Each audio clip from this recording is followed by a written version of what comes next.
Think back to the days you were a child, where your only genuine concern was what sorts of ways you could entertain yourself for the day. Perhaps you spent your time playing a video game that you still enjoy today, or maybe you were really into sports, having your parents drive to practices and games at hours they would rather still be in bed for. Perhaps you spent your childhood exploring bodies of wilderness instead, trudging through creeks, climbing trees, etc. Whatever your childhood activities consisted of, it's possible you had an invisible companion of sorts. An imaginary friend, if you will. What would you do if I were to tell you there is a way to talk to them again? See, that imaginary friend you had wasn't just a figment of your overreactive imagination. Instead, what you saw was the spirit of a child cruelly taken from this world before their allotted time. And trust me, these spirits aren't too happy about their untimely death. This is why they fade away as you age. Children are more sensitive to this sort of thing. As you grow, you gradually lose the ability to see and commune with them. Anyway, as I previously stated, there is a way you can reconnect with your old friend via a simple ritual. Although, before I continue, I cannot advise you do this in good conscience. There is no shortage of ways it can go horribly wrong. There's no real reward for this either. You won't receive great wealth, vast knowledge, immortality, or anything like you would find in other rituals. But I doubt that it will throw too many of you off. The seed of curiosity has been planted, and for some of you, that's all the reason you need. So, I shall tell you what you will need and give you some helpful suggestions. You will need an isolated area where you can start a fire and something that somehow connects you to your childhood. This can be a toy, baseball glove, childhood photo album, etc. Don't worry, it doesn't have to be the exact item from your childhood. The actual object doesn't matter as much as the bond between you and your old companion it represents. I highly recommend you have a reliable vehicle with a full tank of gas and any repairs it may need. Trust me, the better the condition your car is in, the better off you'll be. And leave the keys in the ignition. Of course, if you don't have a car, that's fine, but that will reduce your chances of surviving greatly. To do the ritual, go to the area you will build your fire anytime night has fallen. It doesn't matter what time, just as long as you complete the ritual before midnight. Regarding the fire, all you have to do is ensure you don't wind up burning down the surrounding area. Once you've got a fire going, look at the childhood object you have brought and allow yourself to reflect on your childhood. Relive all those happy memories of growing up, then throw the object into the fire. Then, close your eyes and say the name of your imaginary friend 3 times. Keep your eyes closed. Do not open them. You may hear children laughing or whispering, but whatever you do, keep your eyes closed.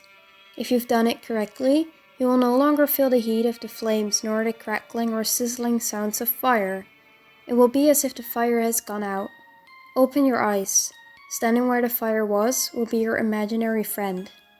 Your old companion will act overjoyed to see you and inquire how you have been and what's new, the way a friend you haven't seen in a while would. Don't be fooled. They're not happy with you.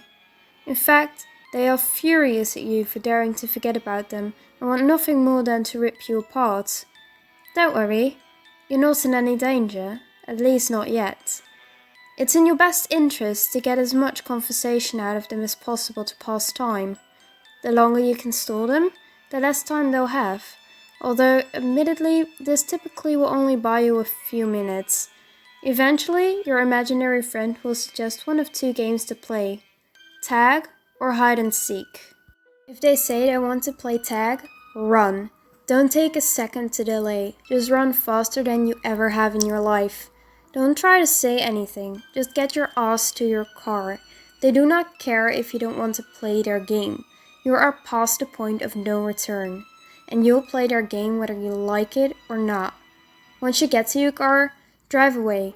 It doesn't matter where you drive, but it's best to avoid large cities where you're constantly having to stop at stoplights and let pedestrians cross. Your best bet is to drive in remote areas. You don't want to stop for too long. As you drive, you'll notice headlights in your rear view mirror. Best to pay them no mind, but whatever you do, do not pull over to let them pass. If you do, it will be too late. You will be driving all night. Try to limit your inevitable stops and make them as brief as possible. Your pursuer will only be a couple of seconds behind you. Signs they are closing in are the sounds of children laughing and sudden chills. Stay in one place too long, and you will seemingly fall asleep. Your friend has caught you. You will be on the run until 7 in the morning. If your friend opts to play hide and seek, once again run to your car. You will have a 15-minute window to find a place to hide. If you fail to hide during that time, just give up. Nothing can save you. If you can find a hiding spot, remain there until 7 in the morning. Remain as quiet and motionless as possible. As you hide, you will hear vivid voices so realistic you will swear they are just outside your hiding space.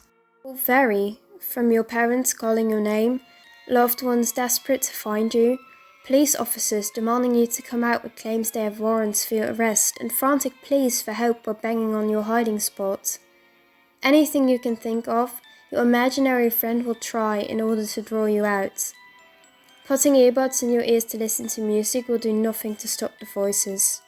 No matter what you hear, do not leave your hiding spot until 7. If you do, then you will seemingly fall asleep. Don't worry, as long as you manage to avoid your pursuer until 7 in the morning, you'll be okay. The spirit will be banished and you will be free to continue as you see fit.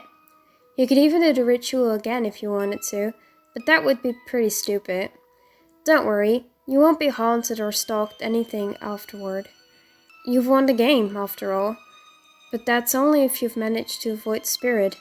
If you fail to do so, I'm afraid you will not have a good time. At first, it will be as if you had merely fallen asleep. Only upon waking will you realize just how bad it is. You will awaken in an open field made entirely of dirt, infinitely expanding in all directions. No signs of life whatsoever, no vegetation, nothing. Don't worry, you're not in hell or anything like that. Technically, you aren't even dead. Your soul is just trapped here for all eternity. Don't worry about your body. I'm sure your imaginary friend will take good care of it. Now that it's the one using it. Oh yeah, I should have mentioned that earlier. That's what's on the line in this game. Your body. Your life, your very existence. And if you wind up here, you've lost. Feel free to walk around your new home, although I'm afraid you'll see nothing of interest. Just a dull, overcast setting with footprints you leave in the dirt for company. I wouldn't feel too sad about it. You have much bigger problems that demand your attention. As you stand in this field, you will begin to see something coming towards you. These are the spirits of children who died prematurely, and they won't take kindly to your trespassing. Negotiate, bargain, run, scream, plead, fight all you like. There's no fending them off, I'm afraid. They will drag you, kicking and screaming, away to punish you for your insolence. Your torture will be too gruesome for words. Just use your imagination. The pain will never fade or even recede. Your torture will never cease, even for a moment.